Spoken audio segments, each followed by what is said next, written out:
Welcome to Cheriyal times. నా పేరు బాబు. మనం ఇప్పుడు సిద్దిపేట జిల్లా చేర్యాల మండలం కమలాపల్లి విలేజ్లో ఉన్నాం. ఒక రైతు డ్రిప్ ఇరిగేషన్తో అనేక రకాలైన కూరగాయలు మరియు ఆకుకూరలు పండించే రైతు మన ఎల్లారెడ్డి గారితో మనం ఉన్నాం. ఇప్పుడు ఎల్లారెడ్డి గారి మాటల్లోనే అసలు ఈ మల్చింగ్ విధానంలో కూరగాయల సాగు ఎలా ఉంటుంది అనే దానిపై మనం ఒకసారి మాట్లాడే ప్రయత్నం చేద్దాం. చెప్పండి అన్న, మీ పేరు? నా పేరు ఎల్లారెడ్డి, చేర్యాల మండల్, విలేజ్ కమలాపల్లి, చేర్యాల మండల్, సిద్దిపేట డిస్టిక్.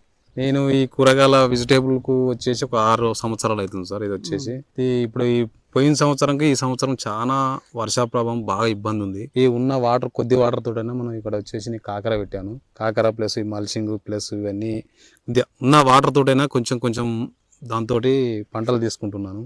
ఈ వరి సాగు అనేది చాలా ఇబ్బంది. వాటర్ లేవు, మన లేవు, ఇక ఈ వర్షాలు లేవు. దాంతో సహాయ ఎందుకు అని చెప్పి వచ్చేసి నేను ఈ కూరగాయలకి ఇక్కడికి పందిరి సాగు వచ్చేసాను. నేను ఇప్పుడు ఈ పందిరి సాగు విధానంలో ఇప్పుడు మీరు కూరగాయలు పండించబట్టి ఎన్ని రోజులు అవుతుంది? అసలు ఎందుకని ఈ నిర్ణయం తీసుకోవాల్సి వచ్చింది? అంటే ఇప్పుడు చేర్యాల మండలంలో అనేక మంది రైతులు ప్రధానంగా చూసుకుంటే పత్తి, వరి ఇలాంటి వాణిజ్య పంటలే సాగిస్తున్నారు కదా. అసలు కూరగాయల వైపు మీకు ఎందుకు మళ్ళీ అసలు? అది వడ్లల్లో ఏం లేదు సార్. వాళ్ళు వరి చేనులో లెక్కలు చేస్తే ఏం లేదు. అందులో పెట్టుబడి అంతా లెక్క చేస్తే ఏం లేదు. ఈ వరి పంట మనకు ఉన్న వాటర్ తోడైనా, కొంచెం వాటర్ తోడైనా ఈ కూరగాయలు అనేది సాగు మంచిగా చేసుకోవడం మంచి పద్ధతి ఉంది. ఈ ఉన్న కొద్ది వాటర్ తోటి ఏముందంటే డ్రిప్ ఇరిగేషన్ తీసుకుంటే, డ్రిప్ ఇరిగేషన్ వేసుకొని దానికి వచ్చేసి మాల్చింగ్ ఉంది. ఇప్పుడు లేబర్ కూడా మాల్చింగ్ వేసుకుంటే కలుపు అనేది తప్పుతుంది.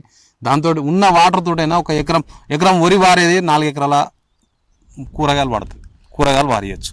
ఇప్పుడు ప్రధానంగా కూరగాయల సాగు చూసుకుంటే ఎక్కువ కూలీలు అవసరం పడుతుంది. అసలు మన దగ్గర అంత నైపుణ్యం కలిగిన అసలు లేరు. అసలు కూరగాయల సాగు చేసే కూలీలు దొరకలేరు అంటారు కదా. అసలు మీరు ఎక్కడి నుంచి అసలు కూలీలు కొరత ఉన్నదా? మీరు ఎక్కడి నుంచి? మన కూలీలు అనేది దీనికి ఏం లేదు. కూలీలు దేనికి పడతారు సార్? ఇప్పుడు మనకు ఆల్రెడీ కలుపు అనేది ఉండదు. మాల్చింగ్ చేసుకున్నాం, కలుపు లేదు.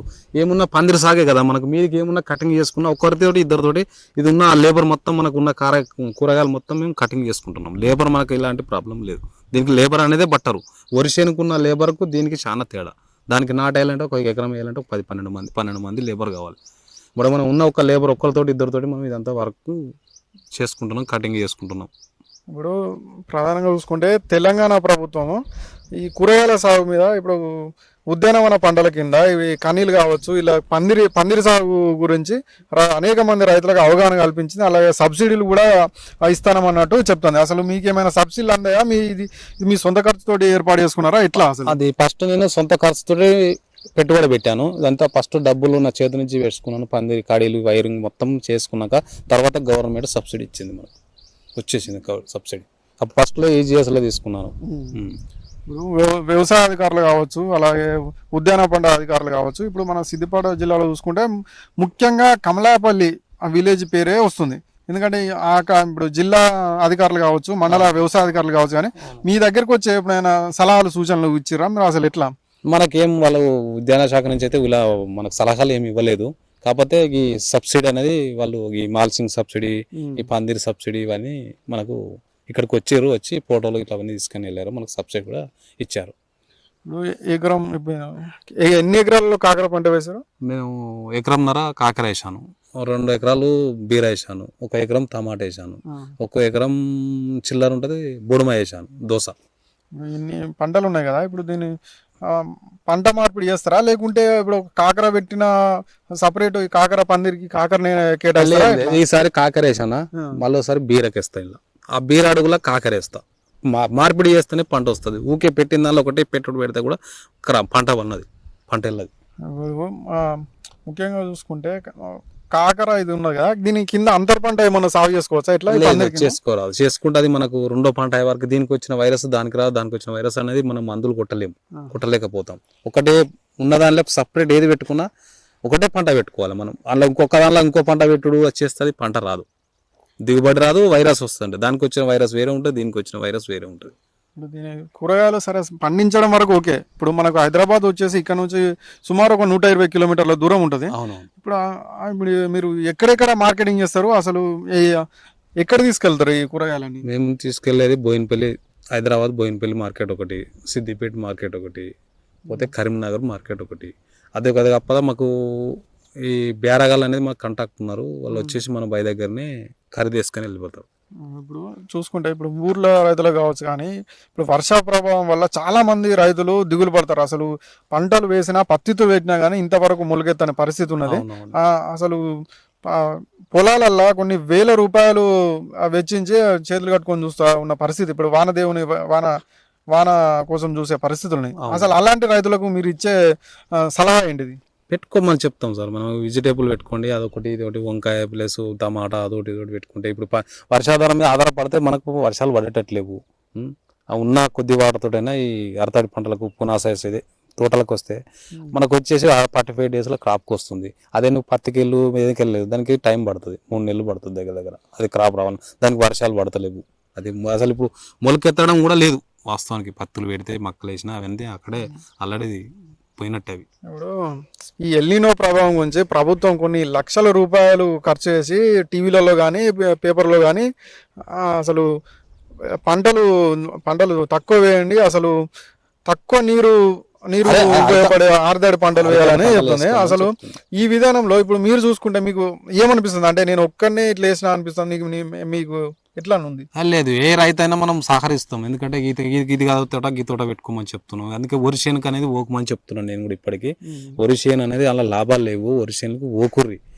ఏమున్నా అరతడి పంటలు వేసుకుంటే మనకు 40 డేస్లో మనకు క్రాప్ చేతికి వస్తుంది. రూపాయి పెట్టుబడి పెట్టినా 2 రూపాయలు మనకు చేతికి వస్తుంది.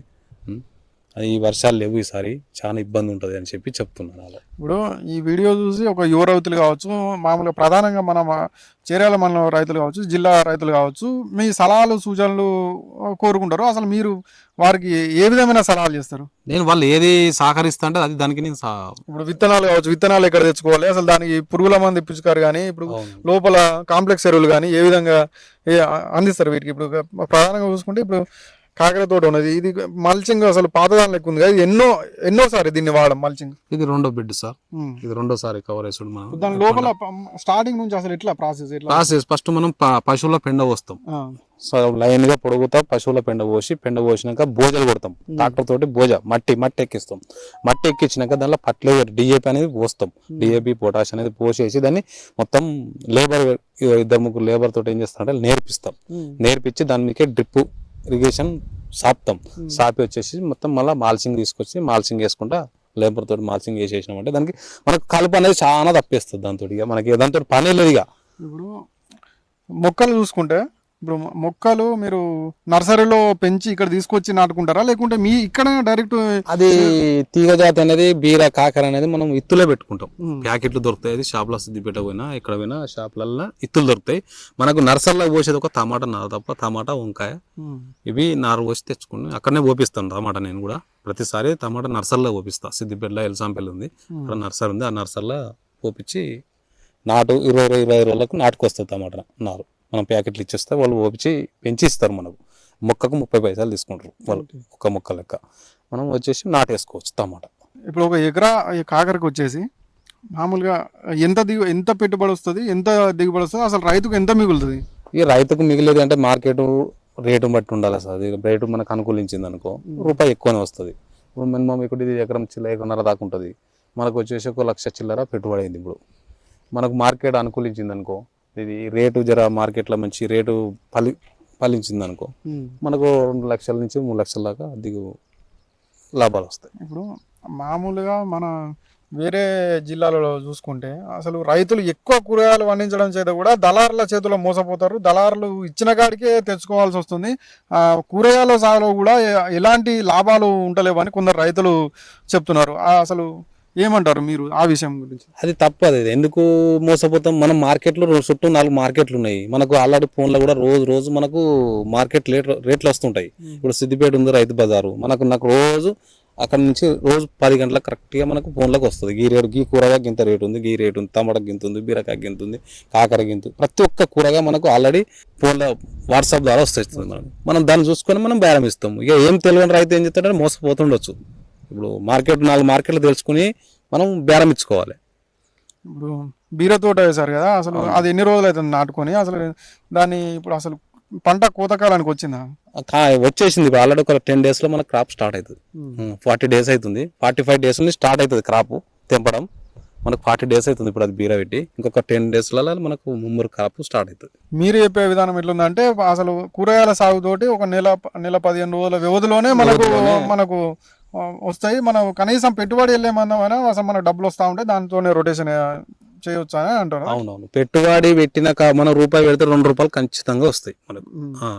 లాస్ అనేది ఏమి ఉండదు కూరగాయలల్లో. మనం చేసుకుంటే అది మొత్తం మీద లేబర్ మీద ఆధారపడితే కూడా ఏం లాభాలు ఉండవు. మరి మనం కష్టపడి చేసుకున్నప్పుడే మనకు రూపాయి మిగులుతుంది. కూరగాయ తోటలకు అనేకమైన తెగుళ్ళు కానీ వైరస్లు కానీ వస్తాయి. అసలు వీటికి మందులు మీరు ఎక్కడి నుంచి తెప్పించుకుంటారు? సిద్దిపేట పోతాం. సిద్దిపేట నుంచి షాప్ లక్ష్యం కుబేర్ అని ఉంటుంది. షాప్ పెద్ద ఎత్తున పట్టారు. మరి అది అన్ని ప్రతి ఒక్క మంచి బ్రాండెడ్ కంపెనీలు మనకు ఇచ్చిస్తున్నారు. ముఖ్యంగా వర్షం చూసుకుంటే ఇప్పుడు వర్షాలు లేవు కదా, వర్షాలు లేకపోవడం వల్ల అలాగే మీరు డ్రిప్ ఇరిగేషన్ సాగు చేస్తారు కదా డ్రిప్ తోటి, దానికి ఏమైనా తేడా ఉంటుందా? చాలా తేడా ఉంది సార్. ఇప్పుడు ఎంత వాటర్ పెట్టు అది మీది నుంచి మనకు వర్షం పడితేనే దాని ఋతువు అనేది చేంజ్ అవుతుంది, చేను అనేది సాగుతుంది. ఈ వర్షాలు పడాలి. వర్షాలు పడితేనే క్రాప్ మంచిగా వస్తుంది, చేను కూడా ఎప్పటి మీద వస్తుంటది. అది మనం ఊహించకుండా క్రాప్ ఎక్కువ వెళ్తుంది. పందిరి మొత్తం అసలు ఎన్ని రోజులు అవుతుంది పెట్టి? పందిరి మొత్తం అల్లుకోలేదు కదా, 60 రోజులకు వచ్చింది ఇప్పుడు ఇది పెట్టి. ఇప్పుడు మామూలుగా వర్షాలు ఉంటే వర్షాలు ఉంటే ఈ పాటికి మొత్తం చేను కప్పేది. ఇలా మనం ఏం ఇట్లా ఖాళీగా కనడపు మొత్తం కప్పేసేది. దానికి 2 నెలల నుంచి వర్షాలే లేవు. మొత్తం ఎండల్లో స్టార్ట్ చేసినాం దీన్ని పెట్టుడు. ఇప్పటి వరకు వర్షమే లేదు. ఏమన్నా మన తుపురు పడ్డది పోయింది. దానికి ఏం పెద్దగా ఏం లేదు. ఆ తుపురుతో కొంచెం చేంజ్ అయింది కానీ మళ్ళీ ఆగిపోయింది, స్టేజ్ ఆగిపోయింది. ఈ టైంలో వర్షాలు పడితేనే ఏ కూరగాయనా దిగుమతి ఎక్కువ వస్తుంది. ఇప్పుడు అసలు ఇవి కాయ తెంపుతారు కదా, అసలు ఎట్లా ఇప్పుడు బాక్స్లలో తీసుకుపోతారా, కేజీలలో అమ్ముతారా? ఇట్లా కేజీ లెక్కనే పోతుంది. కవర్ ప్యాకింగ్ ఉంటుంది. కవర్ ప్యాకింగ్ వచ్చేసి తెంపి కవర్ ప్యాకింగ్ చేసి తీసుకెళ్తాం. ఒక కవర్ కు మినిమం ఎంత పడవచ్చు? ఈ రోజు ఉన్న మార్కెట్ ప్రకారం ఈ రోజు మార్కెట్ పడితే 700 పడుతుంది. కవర్ 600 నుంచి 700 పడుతుంది 15 కిలోలు మామూలుగా హోల్సేల్. ఇప్పుడు మీరే సాగు చేసి మీరే అమ్మడానికి అవకాశం చేసుకోవచ్చు. మనకు రైతు బజార్ అనేది సిద్దిపేటలో అవైలబుల్ లేదు. మాకు ట్రాన్స్పోర్ట్ 25 కిలోమీటర్లు ఉంది. ఇక్కడి నుంచి వెహికల్స్ కరెక్ట్గా లేవు. ఆ రైతు బజార్ అమ్ముకుంటే సగానికి లాభం వస్తుంది. ఇంకా మనకి ఇక మార్కెట్కి వేస్తాం కాబట్టి సగం రేటు మనకి సిద్దిపేటలో కూడా మన రైతు బజార్లో పెడితే చాలా మంది మేలు జరుగుతుంది. మనకు కూడా రూపాయి ఎక్కువ వస్తుంది. అట్లా రైతు బార్ అమ్ముకుంటే ఇక మనం బైక్ నుంచి డైరెక్ట్ మార్కెట్కి వేసుకపోతే కమిషన్ పోతుంది, కిరాయి పోతుంది, ఇవన్నీ వెళ్తాయి. కానీ అట్లా పెద్ద రూపాయి లాభం ఉండదు. ఆటాసం మనకు సగం వస్తుంది. వీటితో పాటు ఏమన్నా ఇప్పుడు మీకు డైరీ ఫామ్ కావచ్చు, ఏమన్నా పాలిచ్చే గేదెలు కానీ ఆవులు కానీ ఉన్నాయి, ఎట్లా మెయింటైన్ చేస్తారు? వీటికి ప్రధానంగా చూసుకుంటే మీరు ఇప్పుడు ఎరువు కావాలి కదా, అది ఎట్లా? మేము హైదరాబాద్ నుంచి తెప్పించుకుంటాం. మనం ఎరువు మనకు అన్ని ఈ కూరగాయలు పెట్టుకుని మళ్ళీ పశువులను చాదాలంటే మన నుంచి టైం సరిపోదు. దానికి మళ్ళీ మెయింటెనెన్స్ దానికి ఎక్కువ ఉంటుంది. అది పశువులను చాదాలంటే మనకు ఒక బర్రె, ఎప్పటికొక బర్రె ఉంటుంది. మనకు పాలు ఇవ్వడం, మన ఇంట్లో పాల గురించి సాదుకుంటాం. కానీ ఇక దీనికి వచ్చేసి ఎరువు కావాలంటే మనం హైదరాబాద్ నుంచే ట్రాన్స్పోర్ట్. ఓకే.